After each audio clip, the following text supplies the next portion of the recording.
Yo yo yo la famille, j'espère que vous allez bien et que vous avez passé une excellente journée. Alors aujourd'hui j'aimerais vous parler de qui? J'aimerais tout simplement vous parler de l'incroyable ascension de Dangote, l'homme le plus riche d'Afrique. Et je suppose que vous le connaissez vu que qu'on le voit un peu partout dans le monde et surtout dans le continent africain. Donc, j'aimerais parler de lui parce que pour moi, il fait partie de mes références. Il fait partie aussi des références des grands entrepreneurs africains.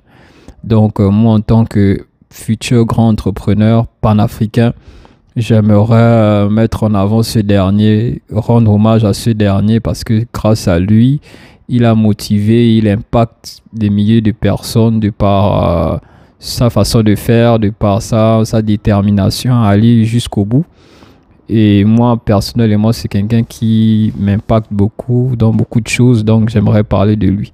Alors, pour revenir à notre sujet, qui est Dangote? Dangote, c'est tout simplement un entrepreneur nigérian, né en 1957 au Nigeria.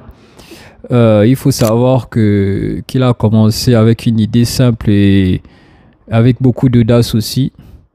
Il est d'abord issu d'une famille de commerçants, donc pour lui, c'était facile pour lui de commencer l'entrepreneuriat. Donc, grâce à son oncle, à 21 ans, il lance son premier business. Son premier business grâce à un prêt de son oncle. Il faut aussi savoir que le premier business qu'il a lancé, c'est en rapport avec la vente du sucre, du riz, farine et ciment. Le ciment, pourquoi? Parce que grâce au ciment, il est devenu la personne qu'on connaît aujourd'hui. C'est-à-dire que grâce au ciment, il est devenu multimillionnaire, voire milliardaire.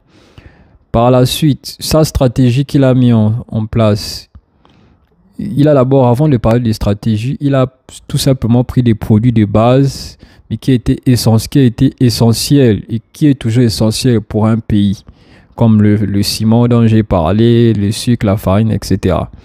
La stratégie qu'il a mis en place, c'est que au lieu de rester dans de l'importation, c'est-à-dire qu'il prend les produits de chez lui, qu'il importe, qu'il exporte même à l'extérieur, et ben pour lui, ça n'allait pas rentabiliser sur comment il voyait les choses. Vous voyez ce que je veux dire? Donc, il a préféré se focaliser sur son pays, que laisser faire travailler sa production localement. Donc, il a décidé de produire localement. Il a construit des usines chez lui. Et par la suite, ça a créé de l'emploi, bien évidemment. Et aujourd'hui, il est devenu l'incontournable nigérian qu'on connaît. Donc, il faut savoir que on n'est pas forcément obligé d'exporter ses produits pour s'enrichir, mais de se focaliser sur les produits qui sont ici pour faire tourner la chaîne. Surtout quand on a une démographie comme le Nigeria qui est le premier pays à avoir une forte démographie au niveau continent africain. Donc sa clé du succès, c'est qu'il a misé sur les besoins fondamentaux de base comme le ciment, le sucre, la farine, comme je l'ai si bien dit. Il a réinvesti massivement dans ses propres entreprises. Donc, il a réinvesti dans ses entreprises. Il n'a pas cherché à réinvestir ailleurs, mais dans ses entreprises. Il a su contrôler toute la chaîne de la production à la distribution. Parce qu'il faut savoir que beaucoup d'entrepreneurs aujourd'hui, ils ne maîtrisent pas forcément la production, etc., jusqu'à à la distribution. Pourquoi? Parce que vu qu'ils ont de l'argent, ils préfèrent déléguer. Et c'est en déléguant qu'on ne maîtrise pas les avantages et les inconvénients de son business. Donc lui, il a su maîtriser ça grâce à sa conscience, son intelligence. Il a su maîtriser ça afin de réapproprier, arranger où ça ne fonctionnait pas. Et maintenant, aujourd'hui, il est devenu l'homme le plus riche d'Afrique parce qu'il a su maîtriser tout ça. Il faut savoir que voilà, il a son groupe Dangote Empire qui est basé sur l'industrie. En 2023, il a inauguré la plus grande raffinerie d'Afrique, un projet colossal qui a transformé des vies, hein, et surtout l'économie du continent. Et ce qu'on peut retenir sur ce dernier, c'est que il a su prouver qu'en entreprenant, pour les siens, en faisant des choses pour développer, contribuer au développement de chez lui.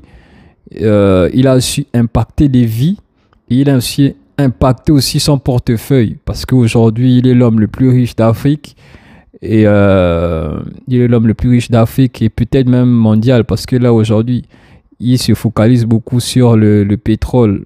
Donc, c'est quelqu'un, je pense que voilà, aujourd'hui, il fait partie des entrepreneurs les plus riches d'Afrique, mais bientôt, il fera partie des entrepreneurs les plus riches mondialement.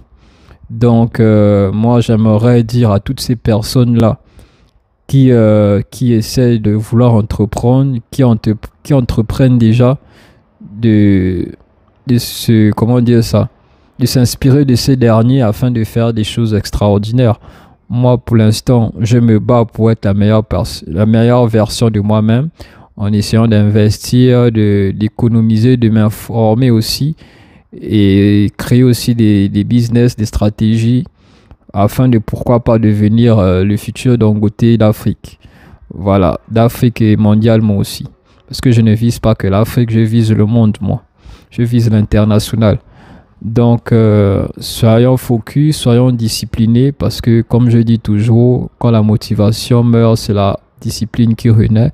Donc, mettons plus en avant la discipline que la motivation afin de devenir le futur Dangote de ta famille, de ton pays, etc. Donc, c'est un peu ça. Excusez-moi s'il y a un peu de musique derrière, c'est parce que moi, j'habite à côté d'un feu. Donc, ne vous étonnez pas si vous entendiez de la musique ou quoi. Voilà quoi.